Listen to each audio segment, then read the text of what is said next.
Bonjour et bienvenue dans le podcast de MJ ou encore MJ It Podcast.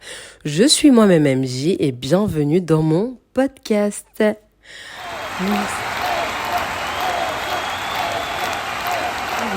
Aujourd'hui, on va parler de pourquoi et comment protéger son cœur. Et oui. En fait, en général, on protège quelque chose qui a de l'importance, vous voyez. Et comme vous avez pu le voir dans l'épisode de l'importance, le cœur ou encore dit l'âme a vraiment une importance capitale, d'accord ? D'où l'importance de le protéger. Et je crois que je vais vous donner la première raison de garder son cœur, c'est d'abord pour se protéger soi-même. Et oui, on doit se protéger nous-mêmes. On doit se protéger personnellement. Pourquoi ? Parce que on vit dans une société où les gens ne font rien pour nous protéger. Oui, parlons-en sérieusement. Oui, c'est comme ça. L'être humain est égoïste. Ce n'est pas moi qui le dis. Je pense que si on devait faire des recherches, ce serait prouvé physiquement, scientifiquement, spirituellement, tout ce que vous voulez comme preuve, ça devrait être prouvé que l'être humain est d'abord égoïste. C'est d'abord lui et ensuite le reste. Oui, le reste du monde, le reste de la population, le reste de la terre entière même. Et c'est pas moi qui ai fait l'homme. Si je l'avais fait, je ferais autrement. Quand je dis homme, vous avez bien compris, je parle de l'être humain. C'est vrai qu'il y a des altruistes. Heureusement que ces gens-là existent. Heureusement qu'ils existent, parce que sinon on s'en sortirait pas. Et merci pour votre existence, personne altruiste qui pensait aux autres avant vous. Merci d'exister. Mais en général, la plupart du temps, c'est d'abord nous, c'est d'abord moi, et après le reste du monde. Donc ça veut dire que, vu qu'on vit dans cette société-là, si on ne se protège pas, personne ne le fera pour nous. C'est vrai. C'est pas les gens qui le feront pour nous, parce que je ne dis pas que le monde est méchant, je ne dis pas que les gens sont méchants. Ouais, le monde est méchant. Mais c'est pas ce que je dis. Je dis tout simplement que la plupart du temps, ça peut arriver que les gens nous blessent, même sans faire exprès. Ça veut dire qu'ils ont une bonne volonté, ils veulent bien faire les choses. Mais malheureusement, le constat est que ça nous blesse, ça nous affecte, ça nous met dans tous nos états, alors que de base, la personne venait avec des bonnes intentions. C'est comme l'amour. J'entends souvent les gens dire « Non, mais l'amour, ça vaut pas la peine. » Mais c'est pas l'amour qui en vaut pas la peine. C'est les gens. Je ne dis pas que les gens n'en valent pas la peine. Non, je dis tout simplement que c'est les gens qui ne savent pas aimer. Parce que le truc, c'est que si l'amour est un problème, ça poserait problème partout. Alors qu'il y a des gens qui sont en relation amoureuse, parce que il y a des gens qui sont en relation amoureuse et ça se passe très bien. Il y a des problèmes, c'est sûr, parce que le monde n'existerait pas s'il n'y a pas de problème. Il y a des problèmes, c'est sûr, mais ça se passe bien. Ils finissent bien, leur relation est saine, ça, c'est très bien. Il y a des gens qui sont dans des relations amicales et ça se passe, mais super bien. Ça va jusqu'au bout de leur vie, ils se connaissent depuis des années et tout se passe bien. Donc ce n'est pas l'amour le problème, ce n'est pas l'amitié le problème, c'est juste des gens qui ne savent pas aimer, c'est des gens qui ne savent peut-être pas être fidèles en amitié. Donc malheureusement, on accuse l'amour, on accuse l'amitié, alors que ce n'est pas ça qui est problématique. Sinon, il n'y aurait pas d'amitié qui dure, il n'y aurait pas de relation qui dure, il n'y aurait pas de relation saine. Donc, comme c'est les gens qui ne savent pas s'y prendre, malheureusement, si on devait les en vouloir à chaque fois qu'ils faisaient quelque chose, si on prenait en considération tout ce qu'ils nous disaient, tout ce qu'ils pensaient, tout ce qu'ils faisaient, malheureusement, on ne s'en sortirait pas. Parce que oui, le secret de comment protéger son cœur face aux personnes qui nous font mal ou qui nous disent des choses qui nous blessent, c'est en fait en ne considérant pas ces choses-là, c'est en ne prenant pas ça à cœur, c'est en ne les gardant pas dans notre cœur, c'est en ne considérant pas ces personnes comme méchantes ou encore ces paroles comme négatives ou nous voulant du mal. Parce que parfois les gens n'ont pas l'intention de nous faire du mal, mais ils nous font du mal. Parce que la vérité est que si on considère toutes ces choses-là tout le temps négativement, si on considère ça comme des choses qui nous blessent, malheureusement, on ne protège pas nos cœurs et on est susceptible à être tout le temps en tension avec les gens, à les en vouloir, à être sur nos gardes, alors que c'est de notre responsabilité, oui, c'est de notre responsabilité de ne pas en vouloir aux gens et de se protéger personnellement. Parce que si on ne le fait pas, bien que le monde le veuille, bien que nos amis le veuillent, bien que nos parents le veuillent, ils ne le feront pas à notre place, malgré leur bonne volonté. Ils ne pourront pas protéger notre cœur pour nous, ils ne pourront pas garder notre cœur pour nous. Et le problème, c'est que si on n'incombe pas cette responsabilité à nous, on la donnera aux autres et les autres ne le feront pas. Ils vont essayer, ils vont tester, ils vont tenter, ils vont commencer, mais malheureusement, ils n'iront jamais jusqu'au bout et ils ne le feront jamais totalement parce que c'est à nous de le faire, c'est à nous de nous protéger. Et c'est en décidant de se protéger, c'est en décidant de ne pas prendre en considération ces choses. Je sais, ce n'est pas facile, mais je sais de quoi je parle. Mais on peut le faire parce qu'il y a déjà cette intention-là de ne pas toujours considérer mal, de ne pas toujours voir mal, de ne pas toujours se dire que les gens veulent notre mal, les gens veulent nous détruire, les gens sont là parce qu'ils sont méchants. Non, non, non. On peut penser autrement, on peut réfléchir autrement. Et ça, c'est déjà la première étape. D'accord ?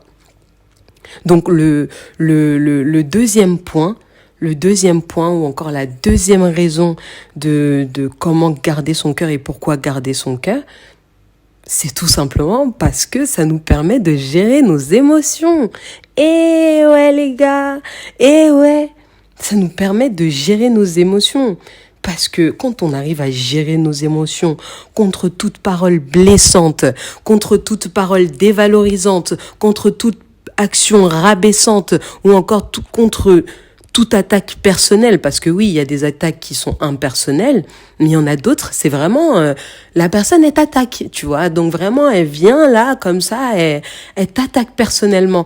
Donc quand on arrive à gérer nos émotions contre toutes ces choses-là, en fait, on en sort plus fort parce que on arrive à gérer ce qu'on ressent au dedans de nous. C'est pas un travail facile de pouvoir gérer ce qu'on ressent, de pouvoir contrôler ces émotions-là qui veulent venir prendre le contrôle sur nous.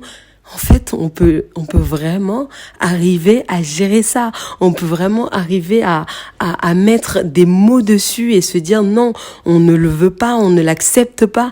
Et oui, c'est possible de pouvoir vraiment contrôler ce qui est en nous, de pouvoir gérer ce qu'on ressent, être plus mature face à nos émotions. C'est possible. C'est vraiment possible. Imagine-toi, d'accord ? Je te donne un contexte. Tu te réveilles le matin. T'es de bonne humeur. T'es là, t'es content, t'es heureux. Vraiment, t'as la joie de vivre, tu vois. Tu t'es levé du bon pied. T'as vraiment de la joie à revendre. Et tu fais tout, t'es en avance, t'es à l'heure, tu vas peut-être au travail, tu vas peut-être à l'école, peu importe où tu vas, t'arrives à temps, tu vois. Et t'arrives et tout, t'as un de ses collègues, t'as une de ses camarades de classe. Elle, non, elle s'est levée du mauvais pied, elle s'est cognée en se levant. Mais vraiment tout le contraire de toi, elle est de mauvaise humeur, elle est grognon, je sais pas, mais cette personne-là ne reflète rien qui vaille. Vraiment rien. Et toi, t'es là, tu viens, tu lui manifestes de la joie, tu lui manifestes de l'amour. En fait, tu lui donnes de la gaieté. Et elle t'insulte. Elle te regarde mal, elle te rabaisse. Prends 2 secondes, d'accord ? Vraiment, prends 2 secondes et dis-moi comment tu réagis dans ce genre de situation. Comment tu te comportes ? Comment tu le prends ? Ah là là, c'est pas facile. C'est pas facile. Tu vois ? Mais en fait, t'as le choix. T'as vraiment le choix à ce moment-là de te dire j'accepte sa mauvaise humeur. Je prends ce que la personne me donne. Et Et tu prends cette émotion, tu prends cette mauvaise vibes, tu prends cette chose que la personne te transmet et toi, t'es énervé contre la personne, t'es énervé contre l'ordinateur qui s'allume pas, t'es énervé contre la cafetière qui fait pas bien ton café, t'es énervé contre le professeur si t'es à l'école. Et là, t'es énervé contre toute la journée. Tu rentres chez toi, t'es encore énervé, tu continues... Le lendemain, t'es encore énervé, t'y repenses pendant des jours et ça rumine en toi. Ça te met de mauvaise humeur quand t'y repenses, tu vois. Et en fait, t'as le choix de prendre cette émotion-là à ce moment-là. Ou alors, quand on te propose un rendez-vous galant, t'as le droit de décliner l'offre. Vraiment, tu vois, tu regardes la colère à ce moment-là. Tu dis, ah mon gars, mon poteau, la colère. D'habitude, toi et moi, on marche ensemble. Mais là, aujourd'hui, vraiment, je dis no way. Tu vois, vraiment, tu dis, ah, non, aujourd'hui, là, t'es arrivé en retard. Il fallait arriver avant le podcast de MJ. Parce que là, après avoir écouté ça, vraiment, non, je peux pas accepter la colère. Je peux pas accepter cette vibes-là. Je peux pas accepter cette humeur-là. Non, pas pour moi aujourd'hui. Vraiment, tu déclines l'offre, tu refuses de prendre ça avec toi et de marcher avec. Tu refuses, en fait. Vraiment, tu restes dans ton mood. Et quand t'as fait ça, c'est vraiment une première étape. C'est vraiment une première étape de te dire, tu veux rester dans ce mood-là. Tu veux garder ce mood-là. Tu gères tes émotions. C'est venu, mais t'as dit non. T'as pas accepté. T'étais pas obligé. Donc, comme tu n'es pas obligé, tu décides de pas l'accepter. Et tu gères tes émotions à ce moment-là. Mais il y a cette petite voix dans ta tête quand tu fais ça qui vient te dire, mais arrête, qu'est-ce que tu fais? T'as l'impression d'être faible, t'as l'impression d'être petit, t'as l'impression d'être n'importe qui. Tu vois vraiment cette voix-là qui te dit, mais attends, c'est à moi qui parle comme ça, c'est à moi qui parle comme ça. Genre moi je suis n'importe qui, genre. Moi je suis... Attends, c'est à moi qu'on parle comme ça et t'as l'impression d'être faible, t'as l'impression d'être petit et t'as juste envie de répondre, t'as juste envie de montrer que t'es pas personne, tu vois. Mais quand tu gères tes émotions à ce moment-là, c'est là que tu montres que tu n'es pas faible. Parce que c'est plus facile, en vrai, c'est plus facile de monter sur ces grands chevaux, c'est plus facile de s'emporter que de rester calme. C'est plus facile de se laisser aller à la colère, à la frustration, à l'énervement, que de rester serein. Et c'est quand tu restes serein que tu es fort. C'est pas quand tu t'emportes. C'est pas quand tu te laisses aller. C'est pas quand tu t'adonnes à ça que tu cries plus fort, que tu montres que tu es quelqu'un, que tu es plus fort. Non, au contraire. Parce que c'est celui qui est faible et qui sait pas faire autre chose qui s'emporte. Tu vois. Donc vraiment, on va apprendre à gérer nos émotions. On va apprendre à gérer notre cœur. On va apprendre à garder notre cœur, à le protéger. Oui, c'est faisable. On va y arriver. Donc voilà, c'est la fin pour aujourd'hui. On a vu les 2 premières raisons de comment garder son cœur. Dans le prochain épisode, on va voir 2 autres raisons, tout aussi importantes. Et vraiment, j'espère que ces raisons t'aideront à pouvoir protéger ton cœur.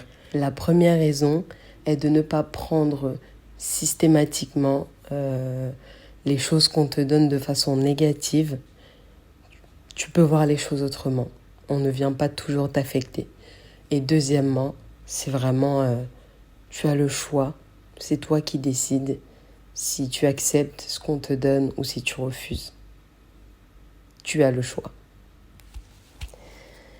En tout cas, merci de m'avoir écouté et à la prochaine. Donc, ça sera très très bientôt. Merci.